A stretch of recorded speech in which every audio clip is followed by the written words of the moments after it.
our channel. Today is episode number 3 of our Read Aloud series.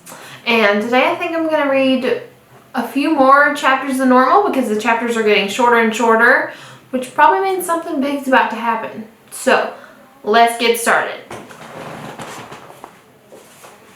Chapter 5. Silver dollars and wooden nickels.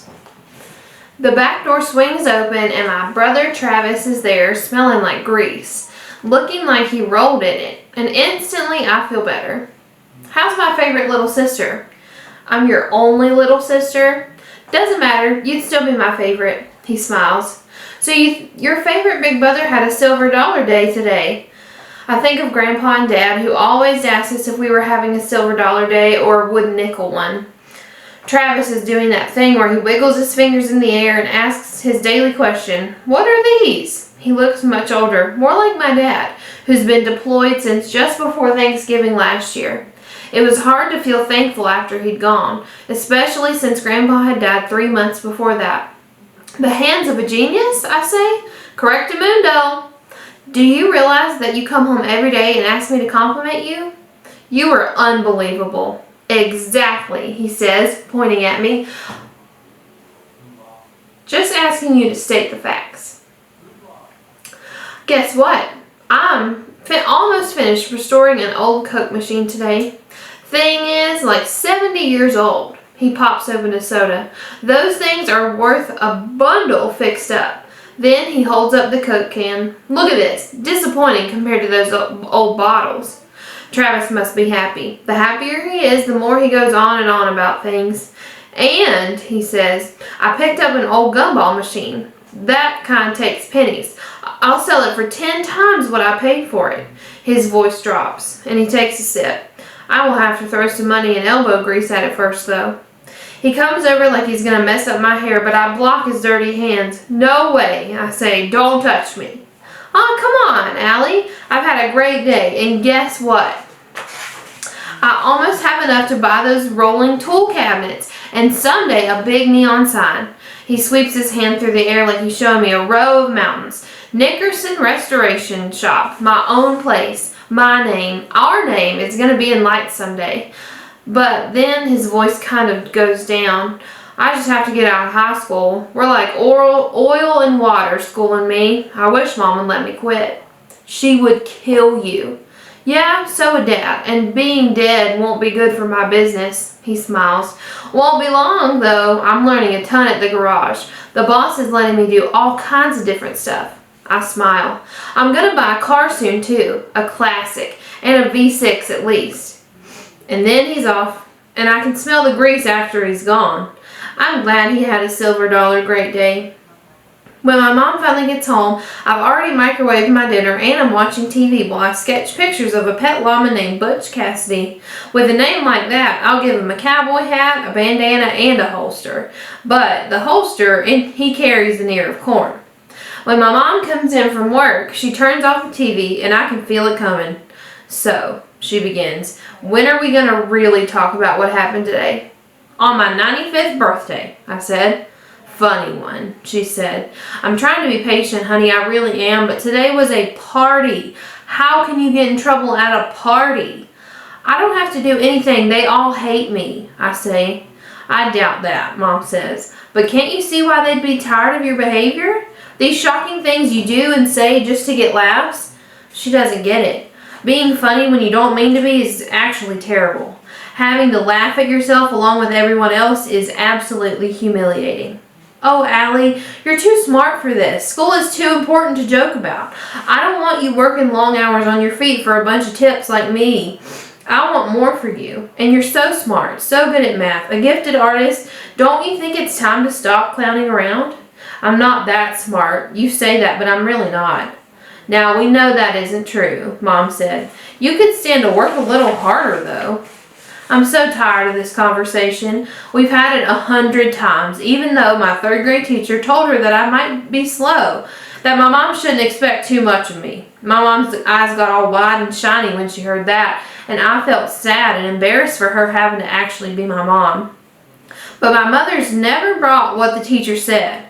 I sometimes wish she would, but most of the times I'm grateful she actually hasn't. She bends over to look me dead in the eyes. I know that moving as much as we have has been hard for you. And I know I work all the time and I can't keep tabs on your schoolwork, and it's made me hard to keep up with some subjects, and I understand that, I really do. But you're gonna have to make more effort, Allie. Things worth having are worth working for. I'll do better, I tell her. I used to say this and mean it, and now it just feels like I'm making up one of my stories. Her smile is kind of sad. Okay then, she kisses the top of my head. Can I turn the TV back on now? She unties her apron and stares. Did you take your bath yet? No, I said. The tiredness in her voice said there's no use in even arguing. I trudged down towards the hallway. By the way, I don't want to hear you say that people hate you, she says. How on earth could anyone possibly hate someone like you? I wish she could understand my world, but it would be like trying to explain to a whale what it's like to live in the forest. Chapter 6. A triple-sided coin. Travis opens the door of the pawn shop in town and waves me in ahead of him. The bell on the door announces our arrival as it hits the glass. The dusty smell of the place triggers a bunch of old memories. Good times, together times, when Dad and Grandpa would take Travis and me out looking for coins. Numbers and money are something that Travis and I can actually do well, so we took to it fast. Grandpa loved the dustiest stores best because they were the ones that would have uncracked rolls of coins in the backs of their safes. When the store owners would trade in the old rolls for new bills, we'd open them at home to see what was inside. Sometimes we'd find a buffalo nickel, a mercury dime, or an Indian head penny. It was like a little bit of Christmas. Being here makes me ache to go backwards in time. The man behind the counter doesn't even say hello. He rolls a toothpick back and forth in his mouth with his tongue. In one way, it's completely impressive, and in another, it's the grossest thing I've ever seen. Travis rests his fingertips on the glass counter, looking down into the case that's filled with coins. Y'all need something?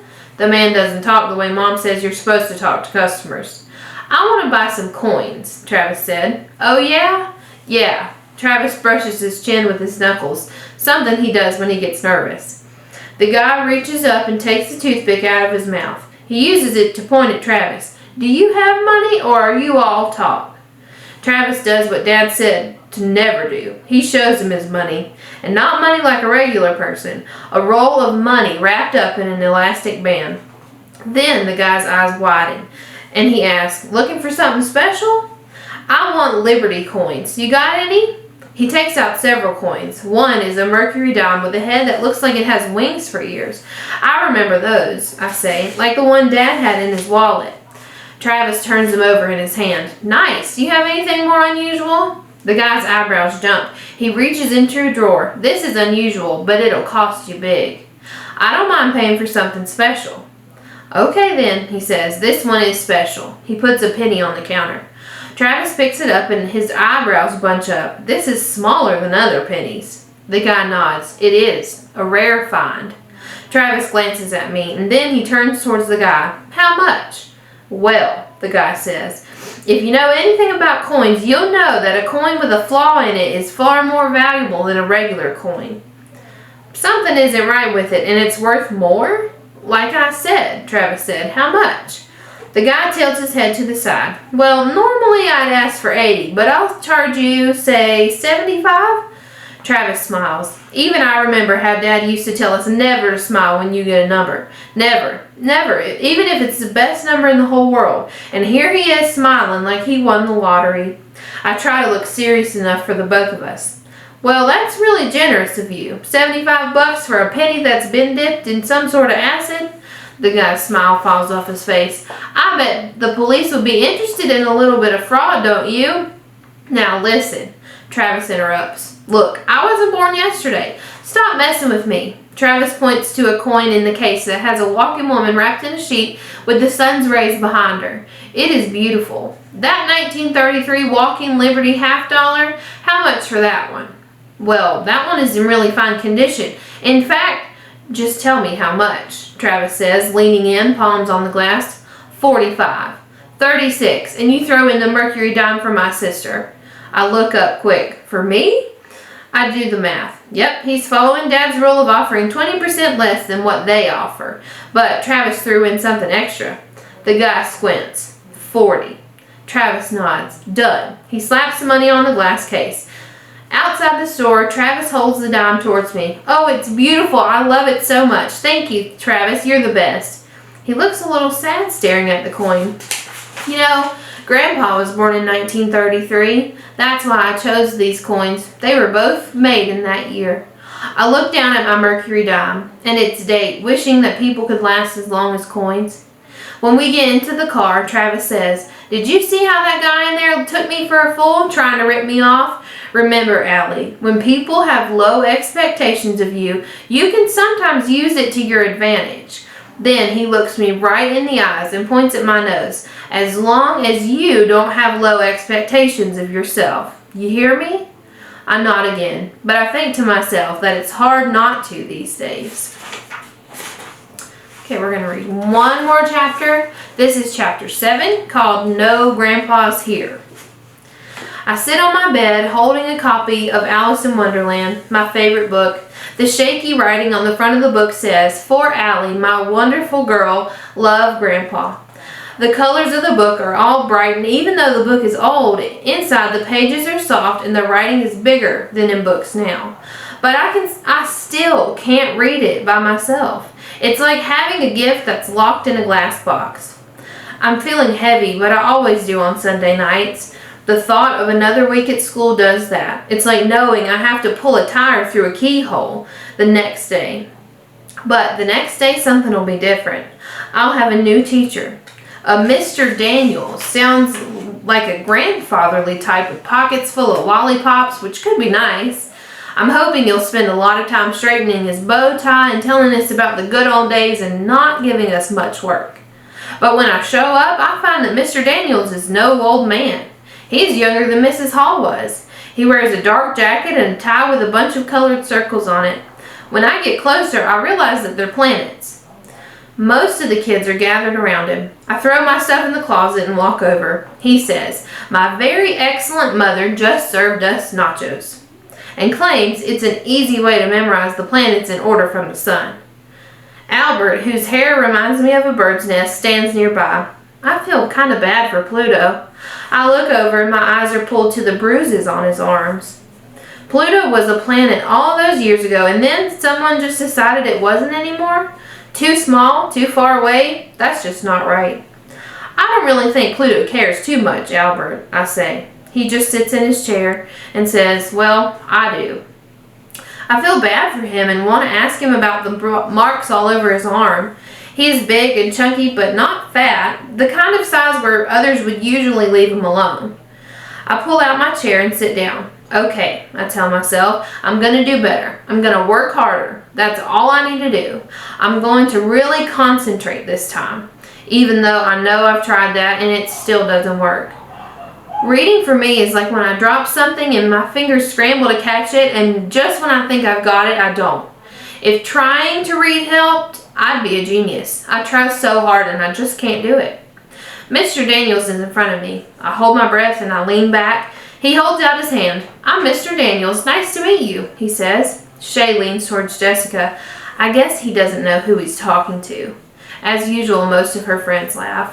"Hey," Mr. Daniels says, turning to her. "That isn't cool. We don't do that in here," which wipes the smile right off of Shay's face. And then he turns back to me. "What's your name?" "Allie Nickerson," I answer. "Well, are you going to shake my hand, Allie Nickerson?" he says. "I don't bite them, only on Mondays." Great, just what I need. A funny guy for a teacher.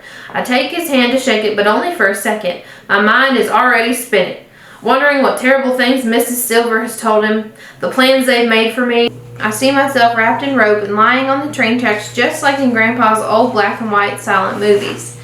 "Okay, people, take your seats," he calls. "Time to set the world on fire." Everyone scrambles to their seats, but I'm still lying on the imaginary train tracks, all tied up and watching the engine come around the corner. So next time you come back, we'll see if Mr. Daniels is good and will end up helping Allie in the long run, or if it actually makes things worse for her. See you next time.